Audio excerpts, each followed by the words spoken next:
How's everybody doing? My name's Mike from Roots Canine Training. Today let's talk about tiny prongs for tiny dogs. So I want to talk about why I switched Jared here over to a very small prong, and it looks just like this. When I'm using a prong, I'm using a Hermspringer, and this is, I believe it's a .05, which is, or a .5, which is the smallest prong you can get. So if you take a look at that, you see they're very small. So it's okay to use this on a small dog. The key is with a big dog or a small dog is you want the prongs to be loose all the time. You want the fit to be nice and snug on the dog, but you want the collar to be loose like this. Like there's no pressure on Jared's collar right now. There's no pressure. He's just sitting and there's no pressure. Now if he gets up from a sit, then he'll feel pressure. So the key is to always have the prongs loose. Now why did I change him over? Because with the flat collar, what was happening is he's wanting to sniff the ground constantly. I mean all the time. He's not getting stuff done because he's always trying to sniff the ground. He's getting corrected constantly for sniffing the ground. So I'd rather use a small prong, which is you can see now he's sitting here no problem, and he's way more attentive, way more paying attention to me rather than he's looking at me now rather than sniffing the ground all the time. So the prongs, they're beneficial for him. It would be a disservice for me not to pass this on to the owner because it's going to make her life way easier. So see him? No, sit. You see how he sniffed the ground?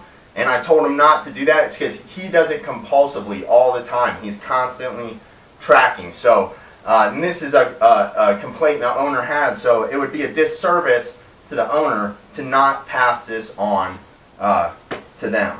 So I'm going to go ahead and just do a little obedience with him so you guys can see the difference and see how he's really paying attention to me. It's just making him way more attentive, and it's making his life easier. You know, I'd rather correct this dog one time with a prong and him behave than have to correct him 10 to 15 times on the flat collar. You know, that's going to be much worse for the dog to have higher amounts of correction. It's better for the dog to learn it, you know, with one correction. So let's go ahead and do a little obedience and check that out. Come on, boy, heel.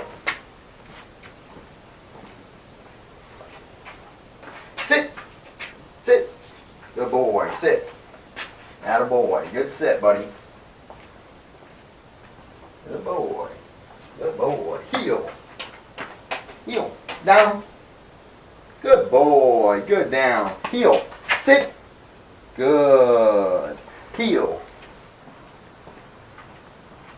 No. Heel. Sit. So you see how I just had to correct him while he was in heel, he was trying to sniff the ground. Good boy.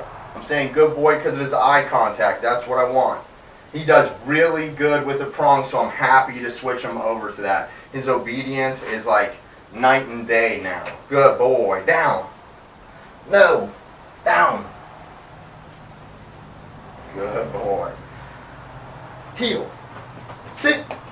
Good boy. So what I really want from him, which is great, he's been doing this, is an automatic sit. If I tell him to heel and I stop and I don't say anything, I want him to automatically sit. Heel.